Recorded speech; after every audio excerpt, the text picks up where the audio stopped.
We now move on to our next panel, Responsible Business, moderated by Haryanto Mehta, where the speakers will explore the role of business beyond profit. I'd like to call our first panelist onto stage, Chetna Gala Sinha. Activist, farmer, and banker, Chetna founded the Mandeshi Foundation in '96 with the aim of economically and socially empowering rural women. Later, she set up the Mandeshi Mahila Sahakari Bank, India's first bank for and by rural women. Today, the Mandeshi Bank has 60,000 account holders, manages businesses of over $20 million, and regularly creates new financial products to support the needs of female micro-entrepreneurs. Chetna also founded the first business school for rural women and the first chamber of commerce for women micro-entrepreneurs in the country. She's been responsible for setting up a variety of initiatives, including a community empowerment program for farmers to support water conservation, a sports program for talented athletes, and a women-owned community radio, amongst others. To date, Mandeshi has supported over 4 lakh women and plans to reach 1 million women entrepreneurs by 2022. She's been the recipient of multiple awards, including the Janki Devi Bajaj Award for Rural Entrepreneurship, the Ashoka Changemaker Award, the Godfrey Phillips Bravery Award, Edelgive Social Innovation Honors, Forbes Social Entrepreneurs of the Year Award, and in 2018, she served as the co-chair for the World Economic Forum in Davos. Welcome, Chetna.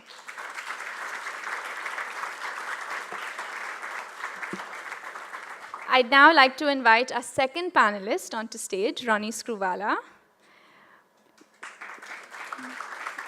Ronnie is a first-generation entrepreneur who pioneered cable TV in India, built one of the largest toothbrush manufacturing operations, and went on to create a media and entertainment conglomerate, UTV, spanning television, broadcasting, digital mobile, and motion pictures, while he divested to the Walt Disney Company in 2012.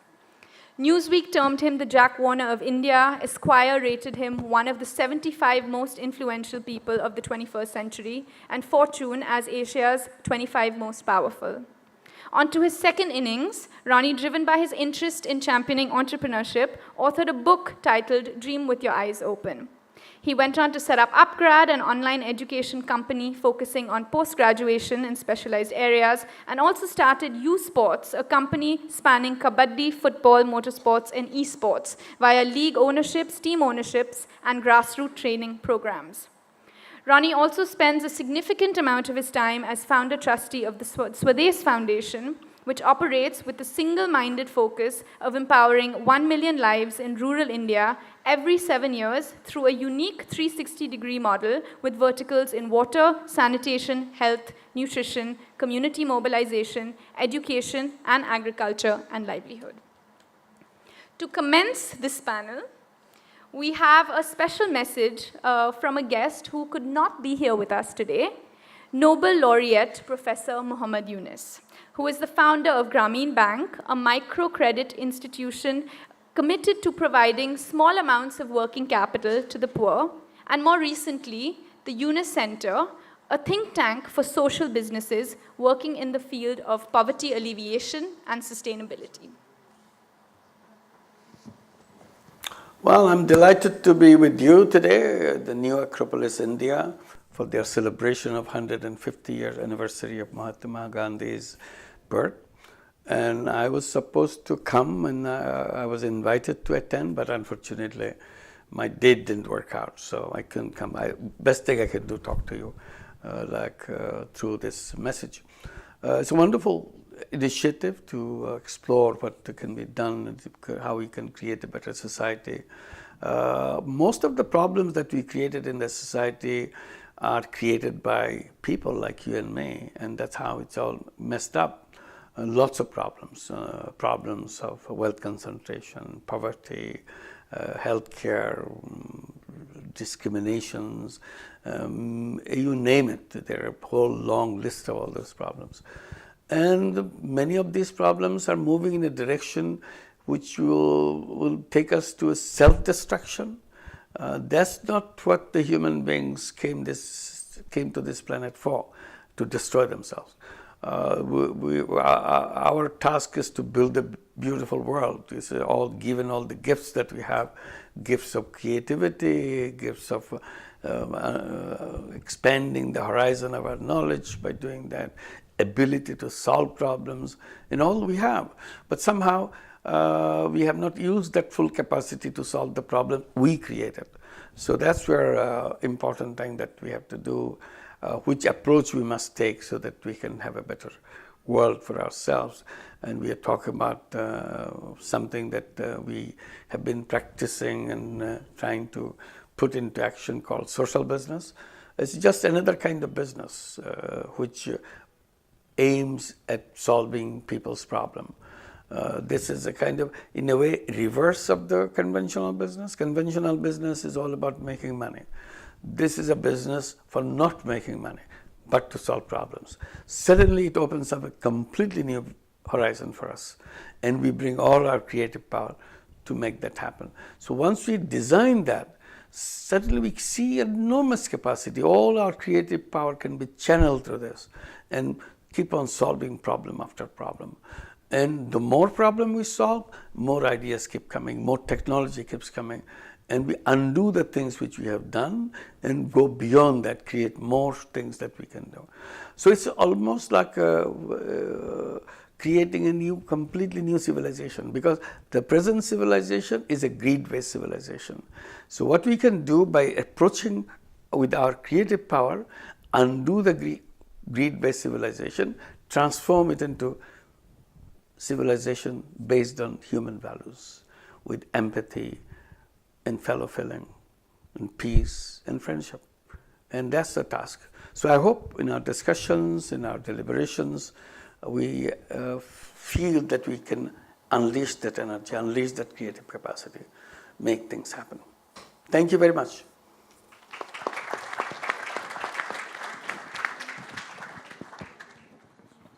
Thank you both. Thank you very, very much for being with us here today. I'll just take off right where Professor Yunus left off. Ronnie, this first question is for you. We heard that he just spoke about this concept of a social business, where the business is created not for profitability or for shareholder value, but actually to solve human problems. As a serial entrepreneur yourself, what do you see as the real role, the responsibility, perhaps even the obligation of businesses to the society in which they are run?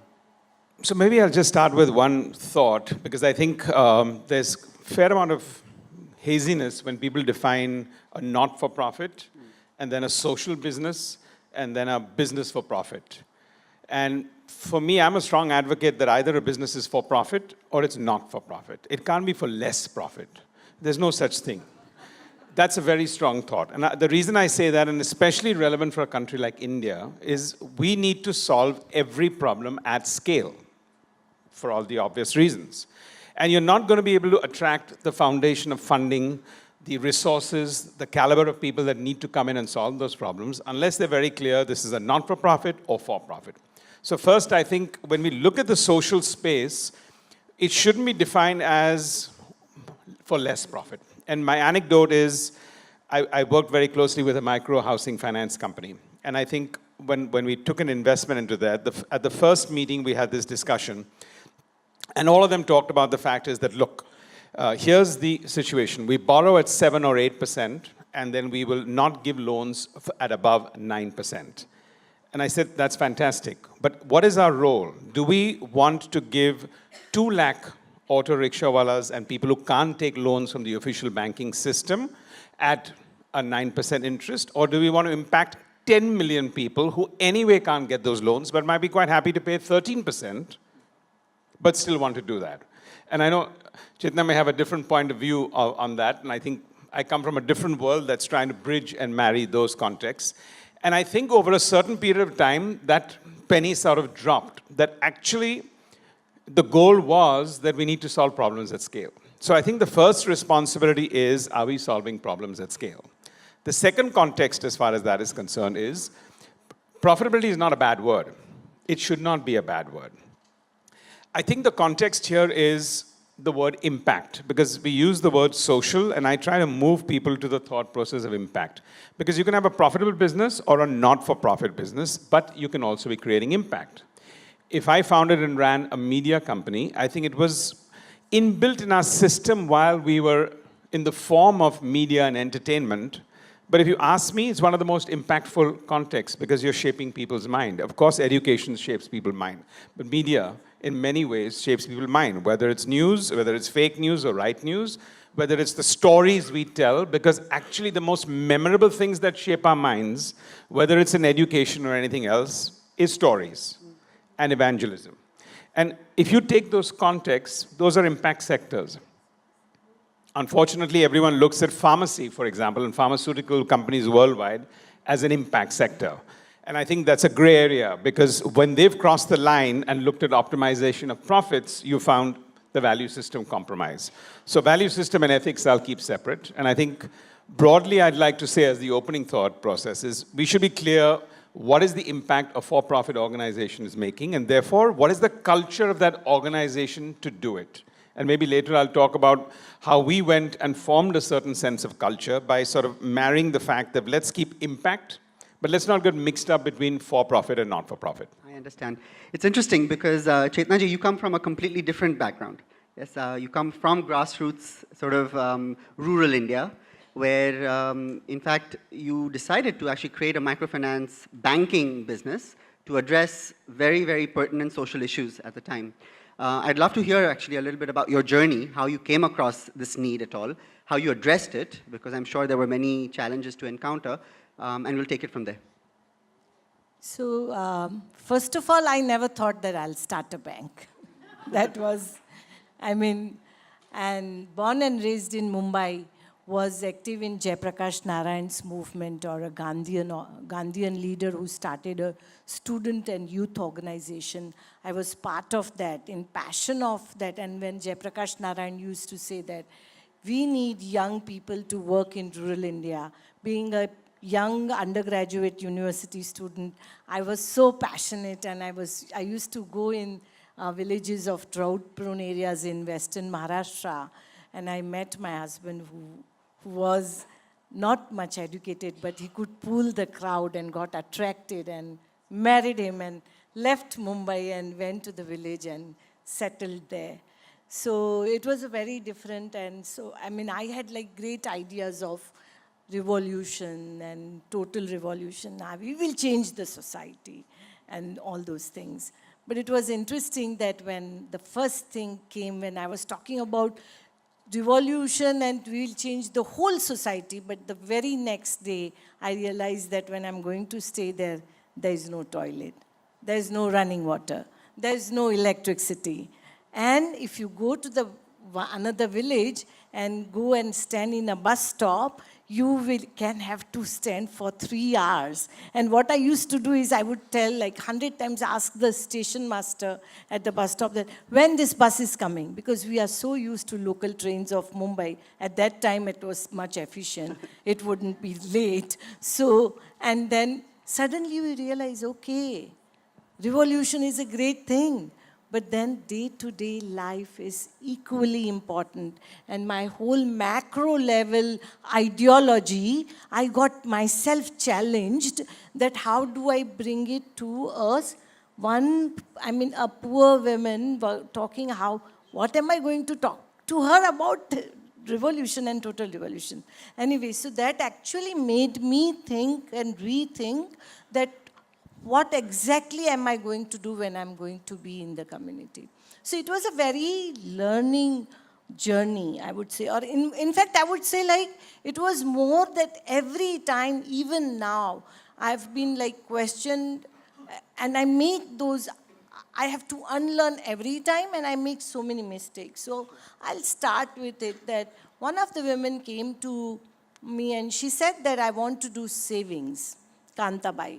And she was a street vendor, sharpening the weeders on the street, staying with her family on the street. So my obvious response was that, do you earn enough to save? And she kept on saying that, no, I want to do savings because I want to buy a tarpaulin sheet so that in monsoon and summer, I can cover my family. And then I felt she's not asking anything, no grant, no subsidy, as we always presume that poor people are going to ask that. She's not asking that, so why don't I go with her to the banks? And banks were very clear. She wanted daily saving account. She wanted to save a small amount. Bank said that she's not an affordable client for us. And that's where I thought that if women like Kantabai cannot open a saving account, why don't we start a bank for that? And we applied for the banking license. Majority of our women, you know, I must have told this story 1,000 times, huh? And this must be like 1,005th time. But every time I say, I feel myself empowered because of these women. So I like to say that, share that. So, but and when we applied for the banking license, majority of our women had a thumb impression where it came to the education and the signature. And on that ground, Reserve Bank rejected the license, saying that we cannot issue a license to the bank whose promoting member are non-literate. I was devastated. When I came from Mumbai in the bus, I was crying. I told our women that we didn't get the license because all our promoting members were non-literate. You know what women said? So what? Why are you crying? We do not know to read and write. So we'll learn from today. And our literacy classes started from that very day when the license was rejected. You know, it makes me so humble that in spite of that situation where they go for the wage earning in that summer of 47 degrees Celsius, come at home at night and want to learn and study and have a passion, and they wanted to set up the bank. And somewhere I was feeling like, you know, they are so passionate, but I don't know, are we going to get the banking license or not? And then we applied again. But at that time, because I myself was not sure, so I didn't go alone. With me, 15 women came to Central Bank to talk to the bank officers. I wasn't sure what is going to happen, but I was sure they were quite confident. And when we went to the RBI, I had no idea what our women are going to say. But you know what they said? They said, you rejected the license because we were non-literate, we could not read and write. They said, we cannot read and write, but we can count. That was a learning for me. That person cannot read and write, but can count. And they said, tell us to calculate the interest of any principal amount. If we fail, don't issue the license.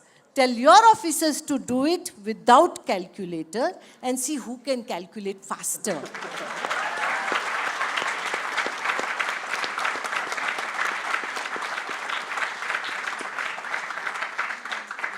See, you are getting goosebumps, right? So obviously that was like, I had no idea what is going to happen. But then when we came back, and then one day after 3 months, we received a by postal license and a call from Reserve Bank of India. It was a trunk call, and at that time that used to be PP, you have to be particular person. So, and this RBI officer said, this is the first license we have sent by post because people come in the office, when are you going to issue? And you guys never came after that, and we got that. So that is the journey. And when I always share this journey, you know what? What actually teaches me is that these women were so committed and persistent. About what? About their own saving. They required a safe and secure place to save, and they knew what they want. And it was a matter of listening to them. And I would just add, what Ronnie said, and there are other lessons where how do the community, because this is now a bank which is managed and operated by women who are more than 110,000 women are having accounts and they are transacting with the bank. And they are not only just, but they are leading the bank. And when we had to take some very tough decision, right? So when you have a bank, it's a for-profit bank. Has to be. Every year we used to get the dividend. We are supposed to give dividend to our women. But then how do we create the reserves? That was our challenge. Because it's a cooperative bank, it's an investor-driven, not an investor-driven organization. And so we asked our women that how do we create our reserves? If we give the dividend, there won't be reserve. You know what? For 5 years, our women sacrificed their dividend to create the reserves for the bank. So here I want to say that they had a broader vision than me, than my books which taught me economics and said that, you know, dividends are must. But these women, they said, we are members, we want this institution to stay longer, we are ready to sacrifice our dividend and create the reserves. And I think these are the lessons we need to learn as an investor, that, you know, impact will happen if you create such reserves for the people. And I would just say that after that, I realized that when you set up anything, you just have to think one thing in mind, that the opposite person who is poor is not thinking in a poor way, right? They are not. They are thinking of creating wealth. And I always tell what these women taught me in my journey is never provide poor solutions to poor people.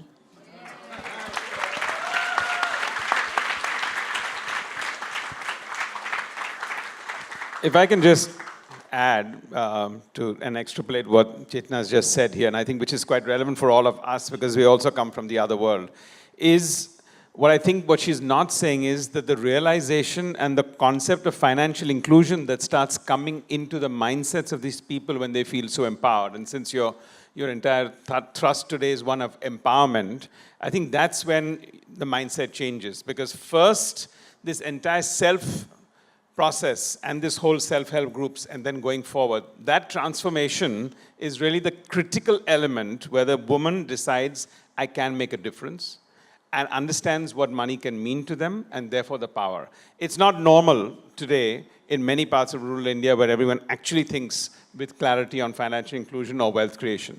But by the process of what I think they've done, we've changed mindsets. And I think to that, that's even a bigger compliment than actually the savings and the reserves that go there. Ronnie, you have decided actually an alternate model. Yes, you've run a spate of successful companies, and at some point you decided that the philanthropic initiative under Swades, or as Swades, is sort of a standalone operation where it is very clearly a not-for-profit type of direction. How do you see this bridge, where you have a set of businesses which are profit-based businesses, and then there is a separate non-profit enterprise where, for example, there is a social upliftment or a community upliftment type of program. Do you see these at odds, and are you able to find a way to rationalize them together? Personally, no, I don't see it at odds. And I think the origin can come at any age and stage. I think everyone has a misnomer that the context of sharing and giving comes only when you have both resources and of time. And I think the younger generation today is anyway proving all of us wrong, because they've figured out that even if they don't have the resources, they will contribute in some form, and most of them in terms of their time. And I'm a strong advocate in any case that I think if you look at the GDP of what is philanthropy in India, even though I don't particularly like the word philanthropy, is really the resource and time that people give to it today is much, much higher than most other countries. So we may be at 0.02% of our GDP when we talk about the checks that we cut towards social causes. And I constantly have this angst where America feels that they do 2% of GDP as there. But I think, as far as I'm very clear, and I keep repeating this, 1.8% of that endowment goes to universities and others who, firstly, I don't think need half the money that they do. So the sweat equity that happens in India is incredible. The younger generation is already doing that. So anecdotally for us, when we started off, I don't think the realization was when one ran a business or when went through that. I think it was at a very early stage. And for me, for organizations, since at least this session is one about building organizations and for-profit or not, is what is the culture of a company? And I think if you can set the culture of an organization right, then it actually catapults and predefines the betterment of what you would do, because profit is not a bad word, and what you can do with that to make it happen. Whether it's in the microfinance place or it's in a highly profitable sense, the culture defines it. And I think at our early stage, I feel very proud that when we started off our first organization, we decided that 10% of whatever we would have as profits, which was almost zero at that time for almost 5 years thereafter, we would give in some form. At that stage, it was just a vocalization of a thought. But what happened is that we had a 10,000 square foot office, and we allocated 1,000 square foot at that stage to what turned out to be a creche and an old age home. But the 30 people that worked in our company and then grew to 300 people, for them, they kind of owned it. So the culture that we set in our organization and the company, I think that 10% had more to do than anything else that we were doing. So I think when you look at and draw lines, we should be very clear that there is no sense of when you do this, how you do this, what's the concept of timing, and you can marry both the worlds ongoingly and constantly.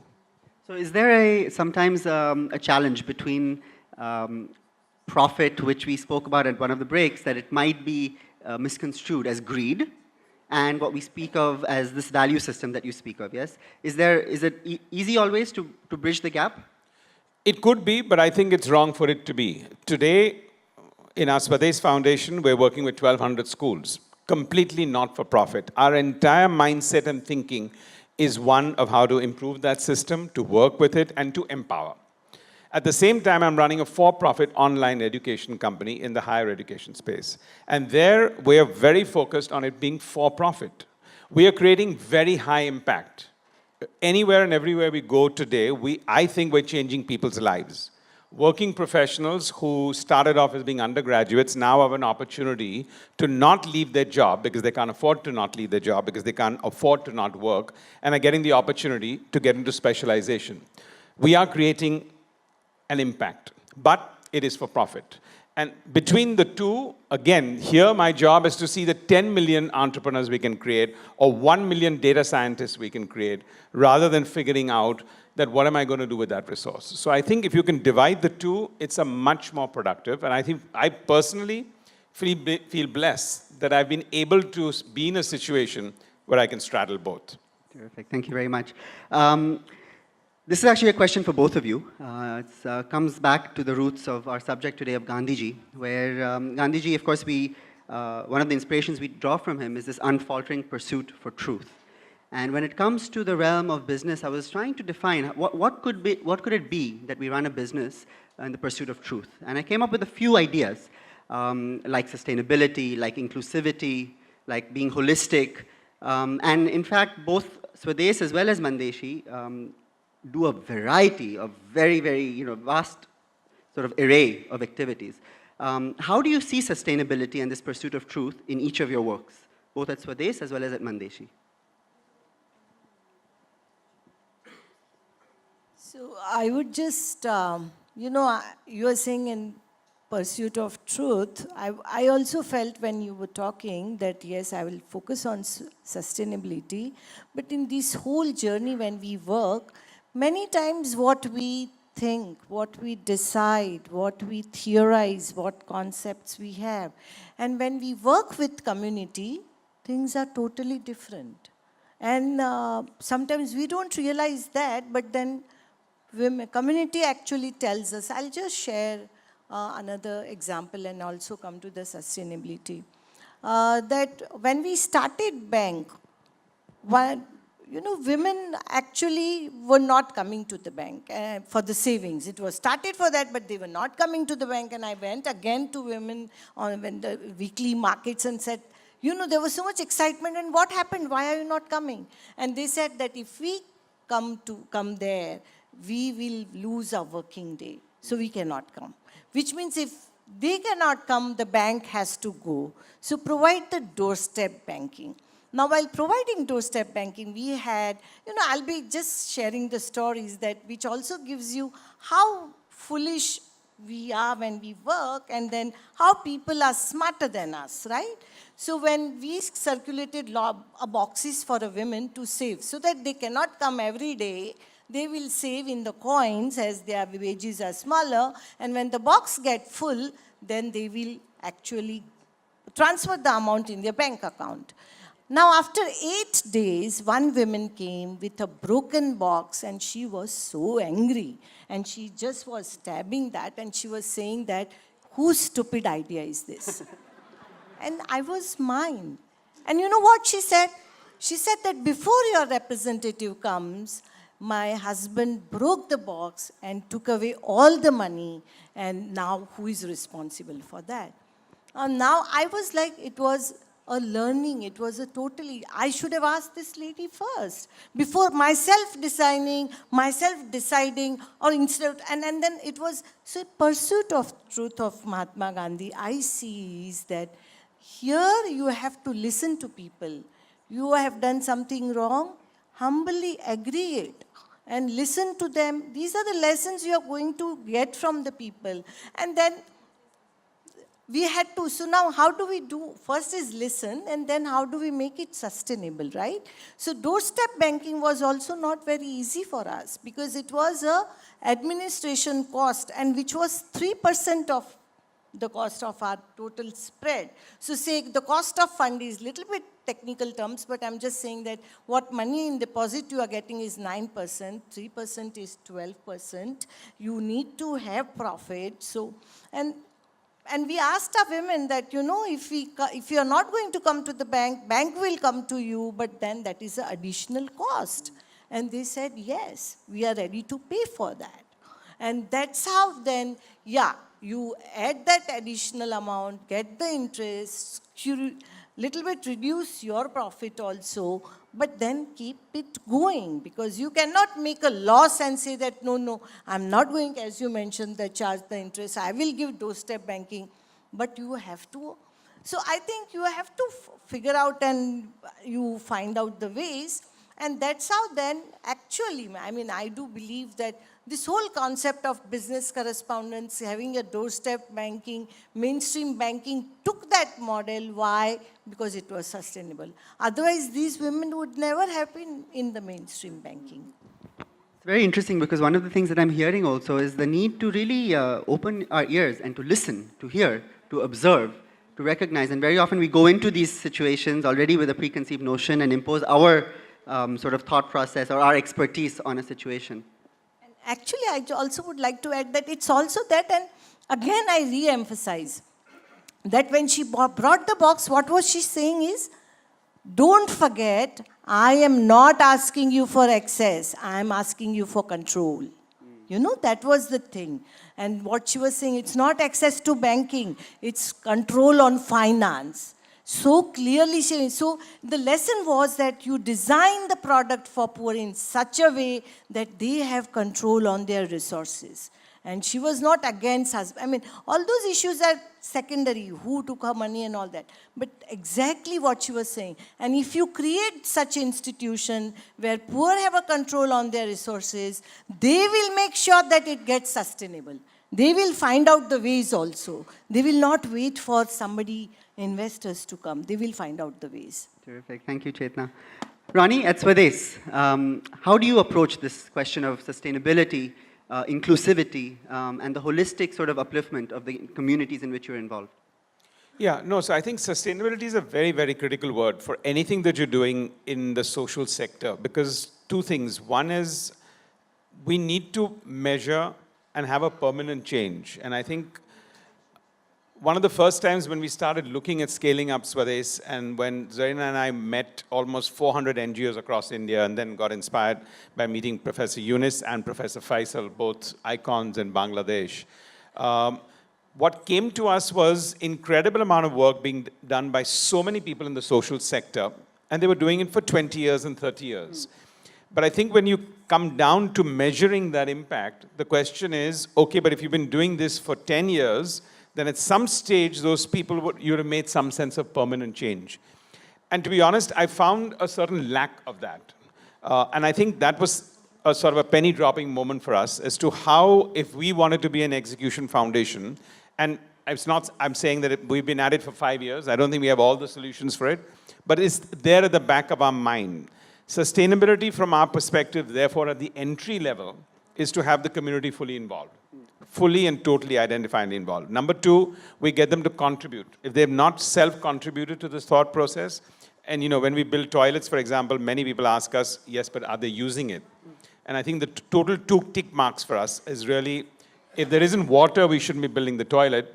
And the second is, if they haven't contributed 15% of the cost of the toilet or done Shramdan, the probability of them thinking it's my toilet is going to go away and they're not going to use it.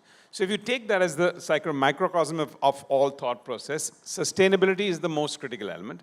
And I think it mostly comes when it comes to livelihood. And I think, as Sonam sort of rightly mentioned, I think for India, the roti kapda makan era has gone away. And therefore, learning and education is your true sense of empowerment. Because when you understand financial inclusion, and you are in control of your own destiny, that's when you're going to be able to make change. So the only job I think we have in the social sector is to be able to allow people to take control of their destiny. And I think maybe the British Raj left us with much less confidence and a lot of shambles. But in the 70 years of our independence, this is something that needs to come through. So therefore, sustainability is a very, very critical word. I fully agree with that. What then is the role of perhaps the government in supporting businesses, in supporting entrepreneurship, both, I guess, in the rural space and the very grassroots farmer level type of micro-enterprise, as well as perhaps much larger enterprises where it's much more profit-based organizations, but still very much conscious of the community and the social upliftment. How can the government participate, do you think? Well, again, I have a very strong view that they need to be a catalyst. I think we expect too much and then we get deeply disillusioned and disappointed. And I think the truth doesn't lie in either of these two extremes. I think in many aspects, the government is supposed to be a catalyst, especially when you come to entrepreneurship, for example, in this country. And the problem is, we all think that a Kirana store is an entrepreneur, and we've grown up on the context of Jugaad, and therefore we think we're an entrepreneurial country. I think Israel is a more entrepreneurial country than we are. And that's primarily because there's a certain sense of hunger there. We don't have enough first-generation entrepreneurs. And even if we have 20,000 entrepreneurs, of which the Economic Times only glorifies 7 of them, we're not going to be able to build an ecosystem on that, right? Because we need 10 million entrepreneurs. So I think that's really the level at which we need to be able to empower people to go forward. And I think that's very critical for us to do. What about, you would say, in the rural space? When it's very interesting when somebody asks about the government, the first response, I would have, really one of our women would have been here who have set up herself a farmer producer company. And when you go for such things and go for licensing and how government, approach. So the first response will be for the government is that, please don't intervene in my life. Make my life easy, don't make it complicated. Licenses, all those things. So that would be the first thing I feel. It's as simple as that, when you are building micro-enterprise, I'm just talking about like what Mandeshi, from microcredit or microfinance to a micro-enterprise when we are doing it. See, I'll leave it with the government and the sector, mainstream sector both, that why microcredit was so successful in India. Two reasons. One, because women paid loans in time, investor got returns in time. That's as simple as that. Second, why it worked? Because collateral was found by peers. Right? 5 women came together and said that I will take the responsibility of other person. So the community comes together and gives you a business model, right? That is second.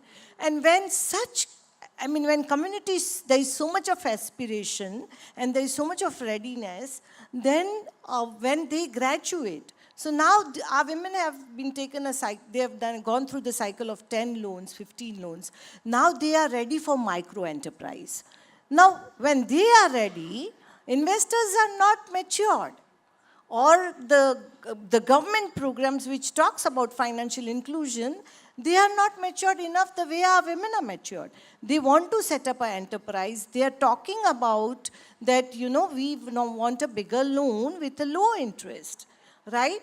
Mandeshi Bank is doing where it's operating. Not only that, but when they are saying, They are saying that reinvent your process because our women do not have a collateral, do not have a property, but they want a bigger loan. Here, peer pressure is not going to work. Here, 5 women are not going to come together. It is a bigger amount. So how do you do that? You know what our women said?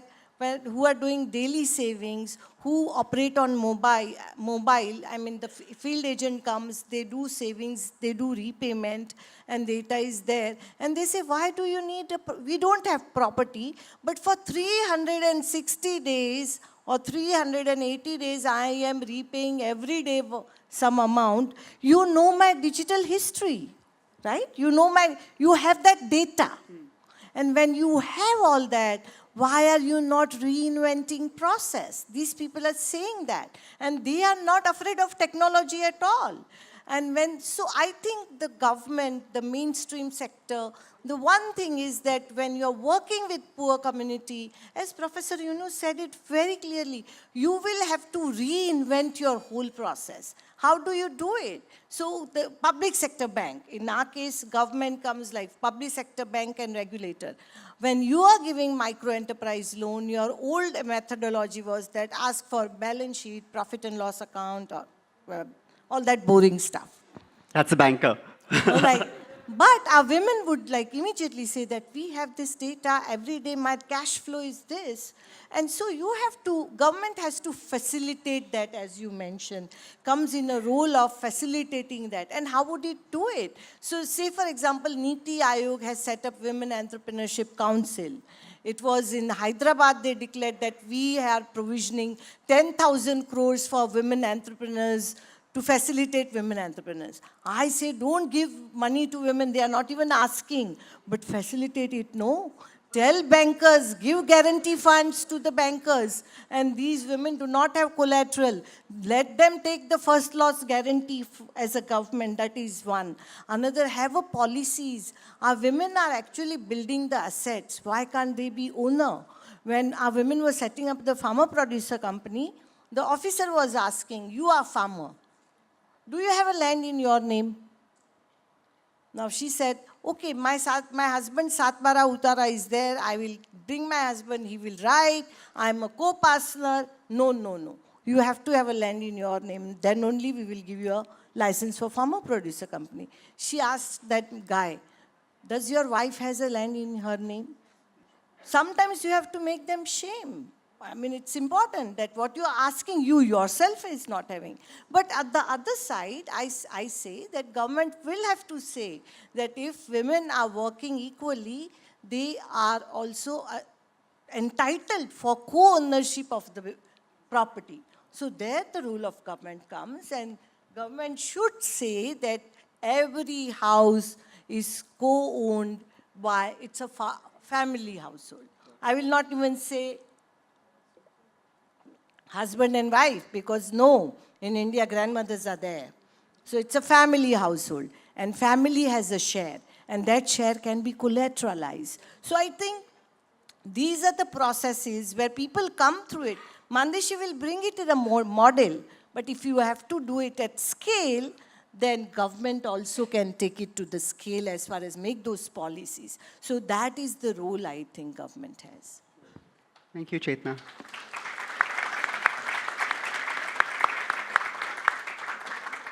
Ronnie, in some of the more recent enterprises that you have been working on, especially with youth sports and with Upgrad, these are high-impact spaces, and you speak of them, and you've had a lot of experimentation, a lot of trial and error perhaps also.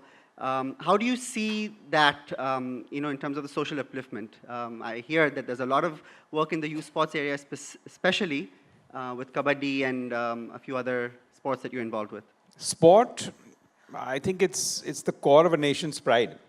I mean, can you imagine Germany getting into degrowth 2 years back, and then they go win the World Cup? They've forgotten about their GDP problems. They're just celebrating that. Look at the national sense of pride that sport can bring to a nation. It just rallies people like nobody else. We had that rare experience, unfortunately, with only one sport. We're a one-sporting country, and I think we need to be a five-sporting country.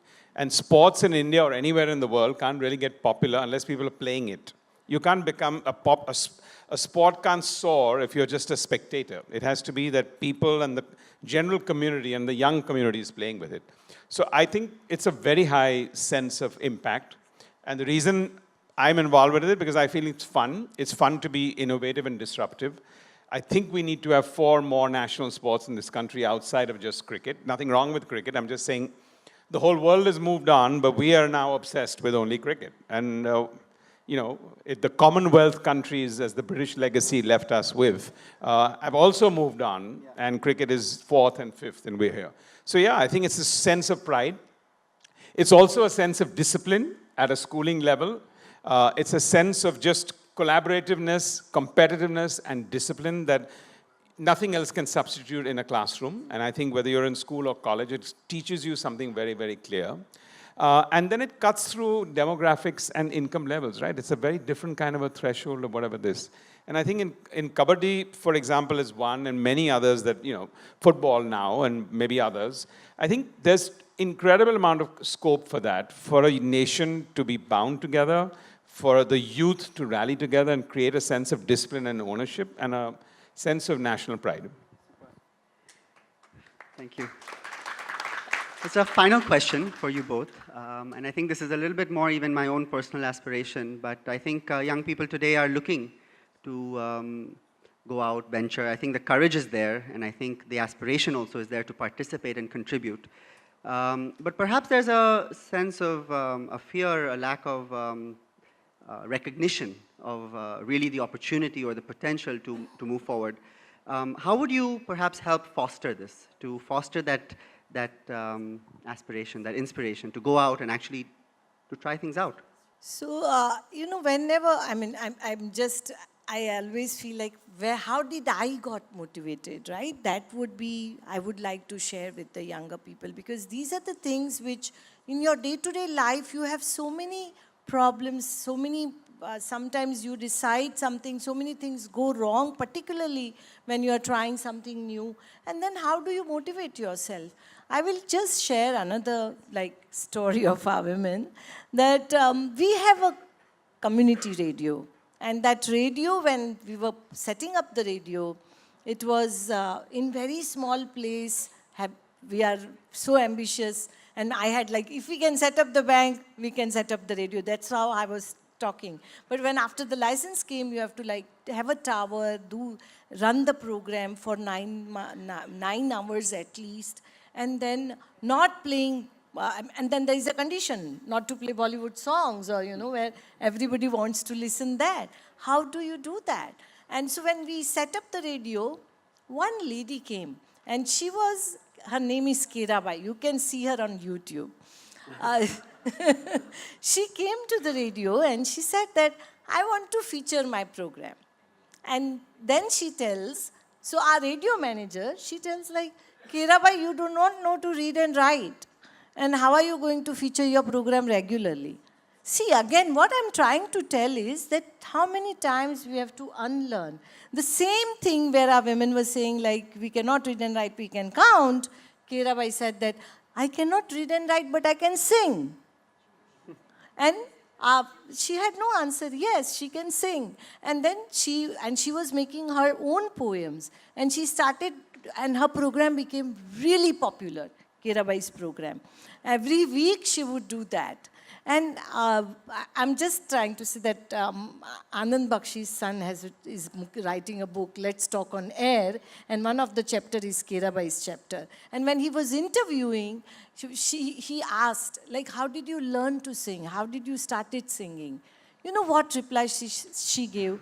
She said that when I was first time pregnant, in our house, we had hardly to eat. And I continuously used to feel hungry. And to forget my hunger, I started singing. I just had I was just listening to her. And I just felt that this lady started singing just because of hunger. These are the stories in this country. If you move around, go into the rural areas, talk to them, how they have written in themselves in that negative situation, you will be able to listen such stories. And that actually is going to motivate such. I mean, women like Kirabai, now she's a famous radio jockey. On 7th on 7th January, we are actually launching her CD in a big event in Mumbai at Ravindra Natya Mandir. And so, I mean, she has been like celebrated and gets award everywhere, all over the Delhi, Mumbai, go to several radio stations. But I just want to say that these are the things that, you know, and younger population I do see in India actually listens these things, which 20 years before, this would have not been, younger person would have like, yeah, she can do, but we cannot. But now, as you mentioned, that young people are persistent about their new idea. So I do think that these people keeps you motivated, keeps you go forward. And another you met that about the courage, right? It's very interesting when I talk with our women, that what keeps you going, because in their business, they make loss, they make profit. If there is a drought, they again are back like where they were. And I always ask them that, how do you manage these loans and everything? You know what they said? I mean, one of our women said, you're talking about loan and capital. Our courage is our capital. Right?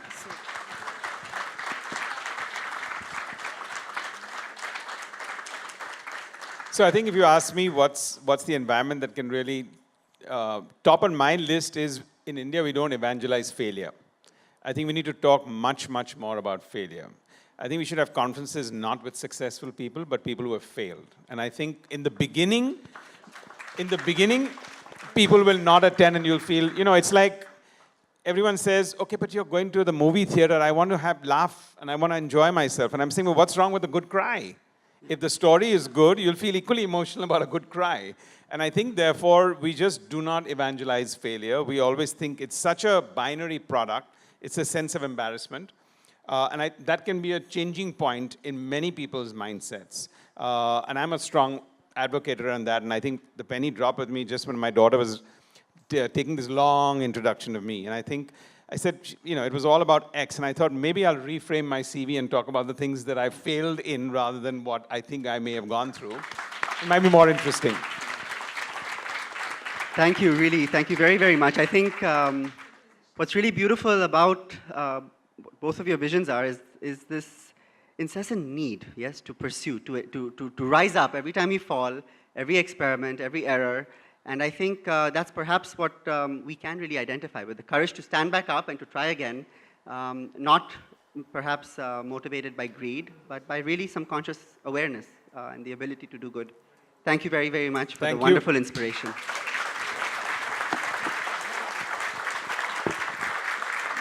Thank you, Chetna and Ronnie, and Haryanto, for sharing your thoughts on the potential of business to impact sustainable change. As you exit stage, we have please do accept a token of our gratitude for being with us today. Thank you very, very much.